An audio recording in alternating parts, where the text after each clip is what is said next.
আজ আমাকে কথা বলতেই হবে ইনশাআল্লাহ, কারণ আগামীতে আবার আপনাদের সাথে দেখা হবে কিনা আমি জানি না। কথা বলতেই হবে। বসেন, কেউ দাঁড়িয়ে থাকবেন না।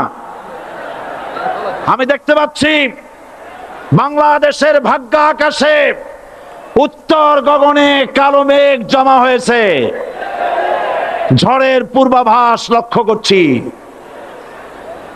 যদি মোকাবেলা করতে না পারেন সক্ষম ভাবে, এমন অন্ধকার গাঢ় কালো অমাবস্যার রাত আসতে পারে যার সুবে সাদেক হওয়া অসম্ভব।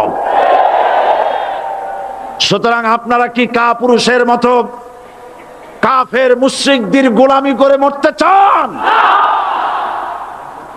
বিড়ালের মতো 500 বছর বেঁচে থাকার কোনো লাভ নাই।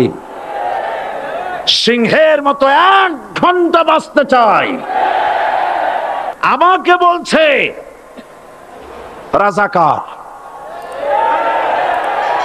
শুনে রাখো, চট্টগ্রামের লক্ষ লক্ষ জনতা, পার্লামেন্টে যখন আমাকে এই কথা বলা হয়েছিল, আমার পার্লামেন্টের কলিগ জাফরুল ইসলাম চৌধুরী বসে আছেন পাশে, প্রধানমন্ত্রী সুদ্ধা, অন্তত 3 শতাধিক পার্লামেন্টের সম্মানিত সদস্যরা সেদিন বসা। 1997 সনের বাজেট বক্তৃতা যখন আমি করতেছিলাম, ডক্টর কুদরতে খোদা, নাম রাখছে কুদরতে খোদা, আসলে গজবে খোদা। এ লোকটি নাস্তিক, ইসলামের চূড়ান্ত দুশমন। তার প্রণীত শিক্ষা ব্যবস্থার যখন সমালোচনা করছিলাম, ট্রেজারি বেঞ্চ থেকে আমাকে বলা হলো রাজাকার। আমি আমার সমস্ত শক্তি একত্রিত করে বলেছিলাম, শুধুমাত্র হিন্দুস্তানের রাজাকারেরাই আমাকে রাজাকার বলতে পারে। আমি বলেছিলাম 1973 সন পর্যন্ত আমি বাংলাদেশের কোন রাজনৈতিক দলের নেতা এবং কর্মী ছিলাম না। আমি রাজাকার নই।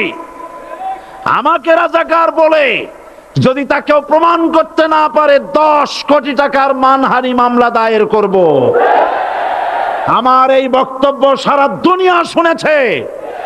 পার্লামেন্টে আমার এই বক্তব্য রেকর্ড হয়ে আছে। সেদিন 3 শতাধিক পার্লামেন্ট মেম্বারের কেউ আমার চ্যালেঞ্জ গ্রহণ করেন নাই। যে কোনো ব্যক্তি পার্লামেন্টে গিয়ে আমার বক্তৃতা দেখে আসতে পারেন।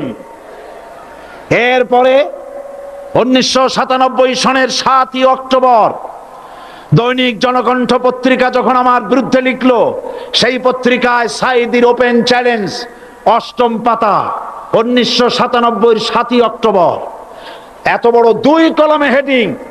সেখানে আমি বলেছি, বাংলাদেশের সকল সাংবাদিক, গোয়েন্দা বিভাগ, বাংলাদেশের সকল বুদ্ধিজীবীকে আমি আমার পিরোজপুরে আমন্ত্রণ করছি। আমার উপস্থিতিতে যদি কেউ প্রমাণ করতে পারে বাংলাদেশের স্বাধীনতা যুদ্ধের বিরুদ্ধে আমার কোনো ভূমিকা ছিল, সজ্ঞানে স্বেচ্ছায় জাতীয় সংসদের সদস্য পদ থেকে পদত্যাগ করব। 3 বছর পার হয়ে গেছে, আজ পর্যন্ত কেউ এই চ্যালেঞ্জের মোকাবেলা করে নাই। সুতরাং আমাকে যারা রাজাকার বলবে, তারা পিতৃ পরিচয়হীন অবৈধ সন্তান।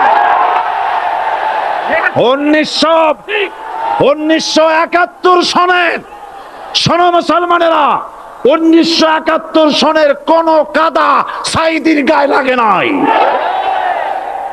আমাকে রাজাকার বলে জনগণ থেকে বিচ্ছিন্ন করবা, জনগণ থেকে আমারে বিচ্ছিন্ন করা যাবে না। কারণ এই জনগণ আমার জন্য আসে না, এই জনগণ আসে আল্লাহর কোরআনের জন্য।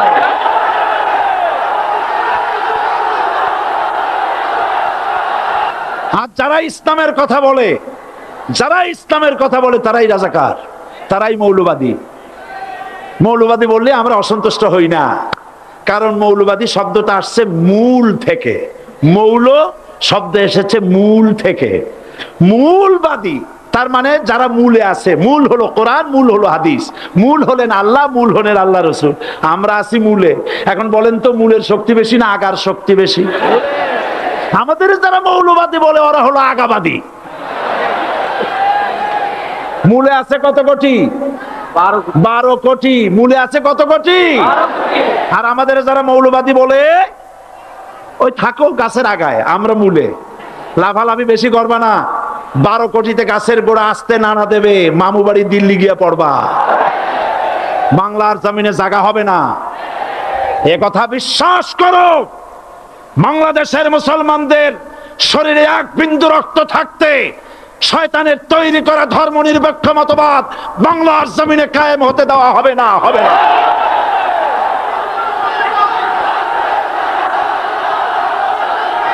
সুতরাং ভয় যতই পান আর যতই ষড়যন্ত্র করেন, 4 দল যখন একত্রিত হয়েছে, ঐক্যবদ্ধ থাকবে, সরকার ঐক্যবদ্ধভাবে গঠন হবে, নির্বাচন ঐক্যবদ্ধভাবে হবে এবং কোরআন হবে, আল কোরআনের পার্লামেন্ট হবে বাংলাদেশে।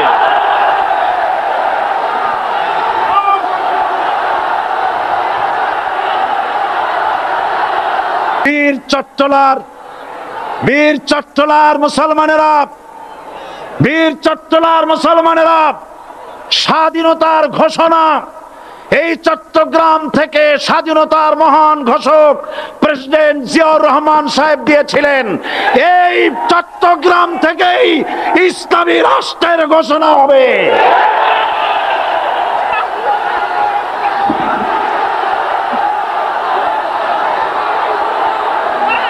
আমি আশাবাদী আপনারা অবশ্যই তা পারবেন। আমি 100% বিশ্বাস করি ইনশাআল্লাহ।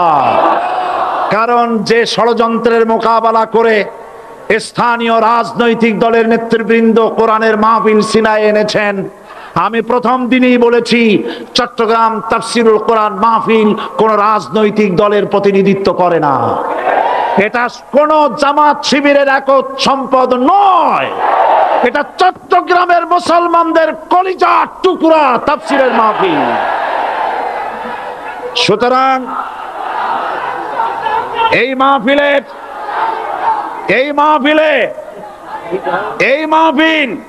চট্টগ্রামে থাকবে ইনশাআল্লাহ কিয়ামত পর্যন্ত।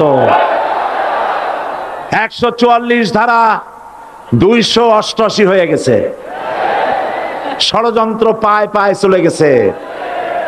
আমি ওই সব ছেলেদের বলি, সরকারি দলের ছাত্র হইয়া মুসলমানদের বিপক্ষে যাইও না। এদেশের ভাগ হয়ে গেছে দুটো শিবির, বোঝাই যাচ্ছে। একদিকে ভারতের পা চাটা গোলাম,